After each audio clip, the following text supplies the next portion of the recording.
ہم تو کھڑے ہیں. میں نے اپنی بہنوں کو ویسے کہا، میں نے کہا دیکھو ملک سے باہر چلے جاؤ. وہ تینوں کھڑی ہیں، نہیں ہم فیس کریں گے، ہم نہیں جاتے.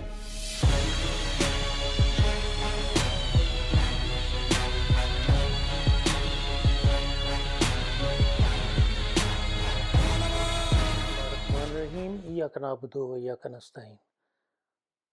حالات حاضرہ پر ایک مختصر سا جائزہ آپ کی خدمت میں آج پیش کرنا چاہ رہا ہوں.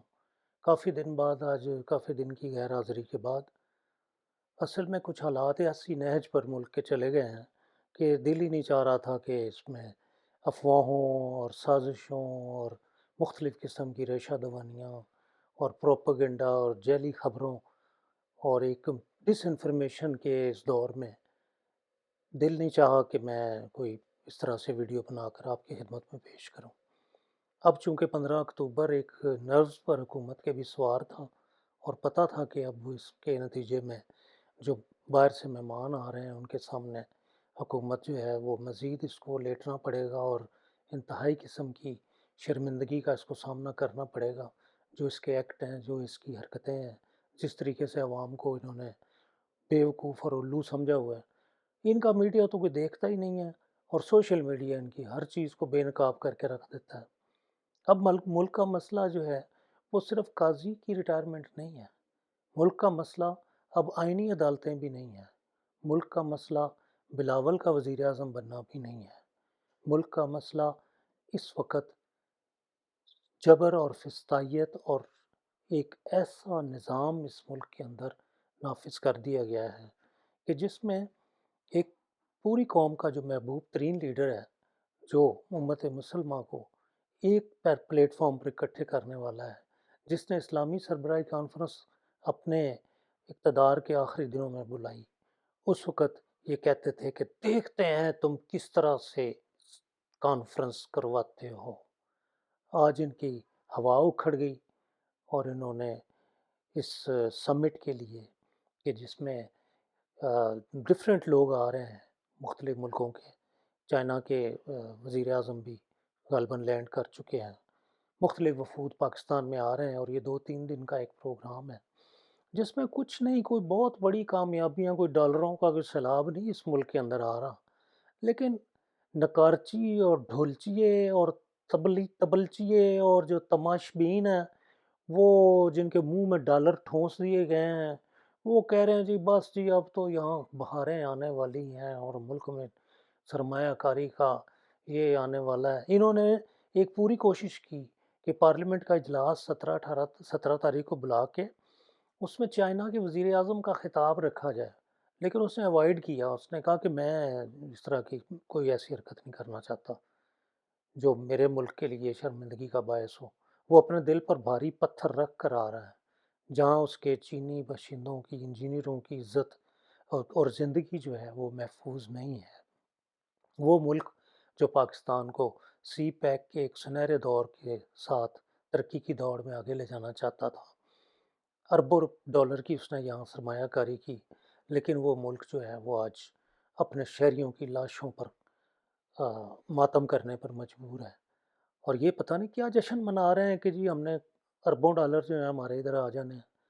ان کی حرکتیں دیکھو کہ بھارت سے 32 یا 35 صحافیوں کا ایک پورا جتھا جو ہے وہ منگوایا ہے ویزے ایشو کر کے. اس میں برکھا دت نامی ایک کریڈیبل ایک صحافی ہے، اس کا نام شامل نہیں تھا، لیکن نامعلوم کدھر سے انہوں نے اس کو وہاں سے کس طریقے سے سجن جندال کو شاید نواز شریف نے فون کیا، دفتر خارجہ ان کی اپنی ہے، اور اسحاق ڈار صاحب نے اس کو بلا کے، اور اس کو اسلام آباد میں ہونا چاہیے، سمٹ لاہور میں نہیں ہو رہی ہے، لیکن باپ بیٹی جو ہے وہ صوفے پہ چڑھ کے اس کے ساتھ بیٹھے ہوئے ہیں اور محبت اور پیار کی باتیں برکھا دت کے ساتھ ہو رہی ہیں. نواز شریف خود کبھی کسی پاکستانی صحافی کو انٹرویو دینا بھی گوارا نہیں کرتا، اپنے کسی چمچے شورے کو بھی، تبلچیے کو بھی اور لفافی کو بھی کسی کو انٹرویو نہیں دینا چاہتا، لیکن برکھا دت کے لیے بچھے چلے جا رہے تھے دونوں باپ بیٹی. اور بے شرمی کی انتہا ہے کہ کہتا ہے کہ میں تو مودی صاحب سے ملاقات کا متمنی ہوں اور میری خواہش ہے کہ میری جلد مودی صاحب سے ملاقات ہو. اس ملاقات میں کیا کس قسم کی بات ہوئی ہوگی؟ اس ملاقات میں کیا ترقی اور خوشحالی کی بات ہوئی ہوگی؟ کچھ بھی نہیں۔ اور نہ کوئی کشمیر کی بات کی ہے، نہ کوئی اس نے آج تک میں نے نواز شریف کا کوئی بیان غزہ اور فلسطین کے بارے میں نہیں سنا۔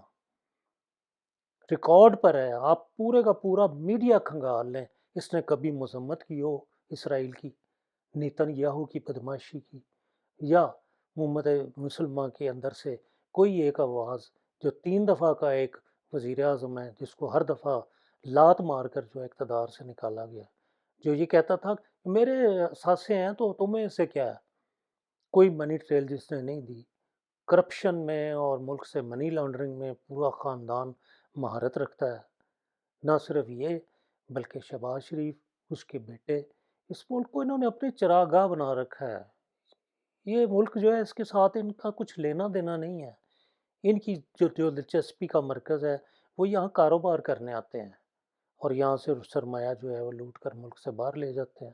ان کی امپائرز ہیں اور ان کو انہوں نے چونکہ ساتھ اپنے ایک مخصوص ادارے کے بڑے افسران کو، جو 22ویں گریڈ کا ایک افسر ہی صرف ہوتا ہے، اس کو اتنے زیادہ اختیارات جو ہیں وہ دے دیے جاتے ہیں کہ بعد میں پھر ان کو ہی ڈس لیتا ہے۔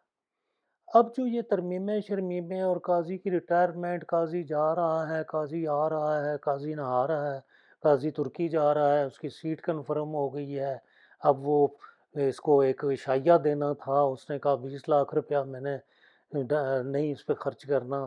اس کو یہ شرمندگی تھی کہ اگر وہاں پر کوئی ایسی ویسی بات ہو گئی جس طرح بیکری میں اس کے ساتھ ہوا تھا تو کہیں لنت ہے اس کو وہاں پر بھی نہ پڑ جائیں منحوس انسان کو۔ ایک ایسا شرمناک باپ جو ہے یہ کلوز ہو رہا ہے۔ لیکن میں آپ کو ایک چیز بتا دوں، حکومت کے رنگ میں بھنگ پڑ چکی ہے۔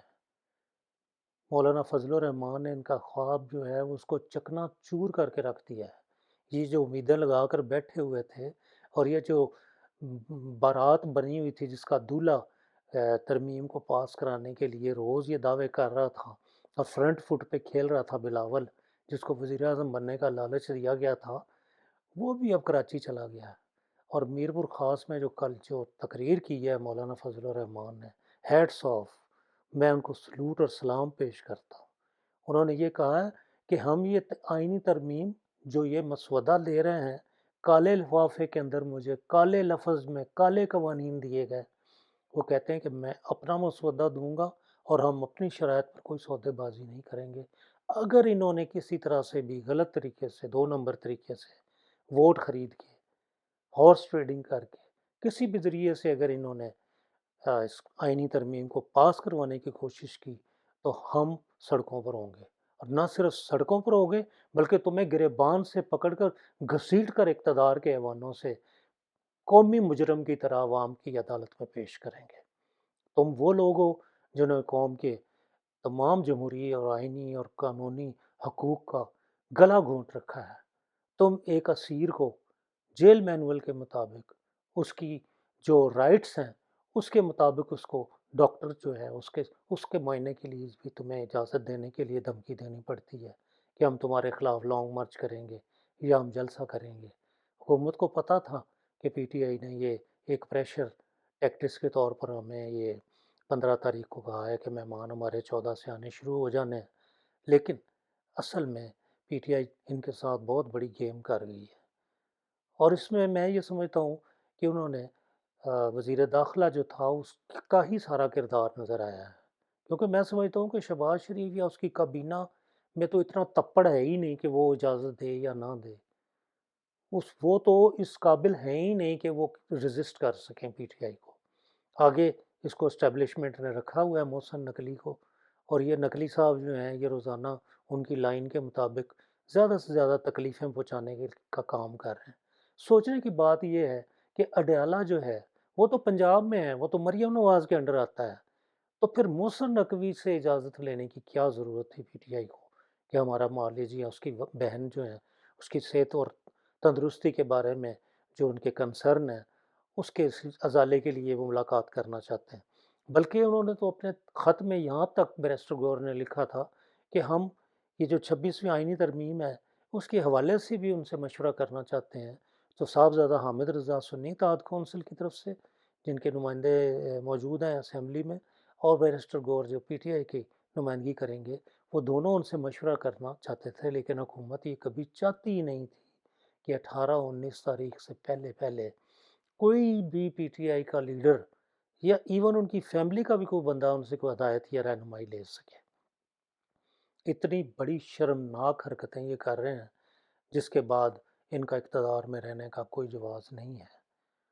اس کے بعد میں ایک خوفناک انکشاف آپ کے سامنے کرنا چاہ رہا ہوں کہ ملک کے اندر جو پنجاب کالج کا جو ایک واقعہ ہوا ہے افسوسناک، نہ صرف افسوسناک بلکہ شرمناک، اس پر حکومت نے جس طریقے سے ان کو پروٹیکٹ کرنے کی کوشش کی ہے، اور جس طریقے سے بونگیاں ماری ہیں، اور جس طریقے سے وہ منہ پھٹ عورت جو ہے عظمہ، اس نے جس طریقے سے آ کے اپنی بےعزتی کروائی ہے میڈیا کے اوپر، سوشل میڈیا نے اس کی سارے بیانات کا تار تار کر کے تو اس کا تیا پانچا کر کے نا تو اس کو ہوا میں اڑا دیا۔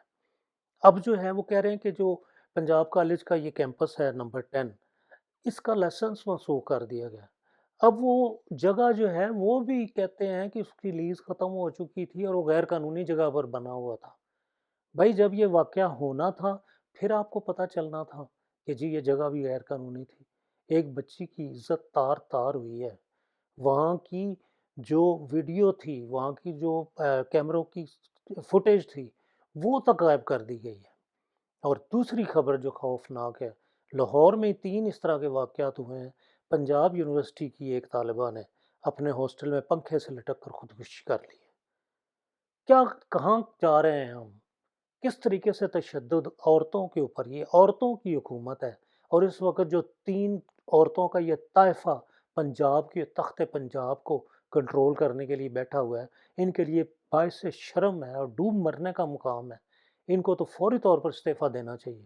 جس طریقے سے طلبہ نے اور طالبات نے کالجز میں مظاہرے کیے ہیں، جس طریقے سے انہوں نے انصاف کی دہائیاں دے رہی ہیں بچیاں، اور جس طریقے سے جو شرمناک کردار وہاں کی ایڈمنسٹریشن اور وہاں کی پرنسپل نے کیا ہے، اس کی میں پرزور مذمت کرتا ہوں۔ اور کراچی میں جو واقعات ہوئے ہیں پچھلے دنوں میں، وہاں پر ایک انگلینڈ سے بیرسٹر بن کر قانون کی تعلیم حاصل کر کے سوشل سوسائٹی کی ایک خاتون جو ہے وہ آئی ہے، نوجوان طالبہ، اس نے جب کھڑے ہو کے گورنر ہاؤس کے باہر ایک تقریب میں خطاب کیا تو اس کو گھسیٹتے ہوئے، لٹرلی آپ نے اس کو سوشل میڈیا پہ دیکھا ہوگا کہ یہ کس طریقے سے کچلنے کی یہ کارروائی ہے کہ آوازوں کو بند کیا جا رہا ہے۔ یہ جو کچھ بھی یہ ہتھ کنڈے ہیں، یہ اس طرح کا ایک ماحول اس آئینی ترمیم کے بعد ہو جائے گا کہ جس کو مرضی اٹھا لو، جس کی مرضی تم عزت جو ہے وہ ختم کر دو، اس کا دوپٹہ کھینچ لو، اس کے گریبان پہ ہاتھ ڈال دو، ان کے خاندان کو اٹھا لو، ان کے کاروبار تباہ کر دو۔ بے شک تم جہاں مرضی کسی کو اٹھا کر لے جاؤ، کسی عدالت میں تمہیں کوئی پوچھنے والا نہیں ہے، تمہیں کہیں سے کوئی انصاف ملنے والا نہیں ہے۔ کب خدا تعالیٰ کی لاٹھی جو ہے وہ آئے گی اپنے ان کے خلاف حرکت میں آئے گی۔ قوم اس وقت خون کے آنسو رو رہی ہے، اور قوم اللہ سے دعا کر رہی ہے کہ یا اللہ ان درندوں سے، ان سفاک لٹیروں سے میرے ملک کو بچا لے۔ قوم اس وقت بھڑکی ہوئی ہے، اور قوم یہ چاہتی ہے کہ جلد از جلد ان کا خاتمہ ہو۔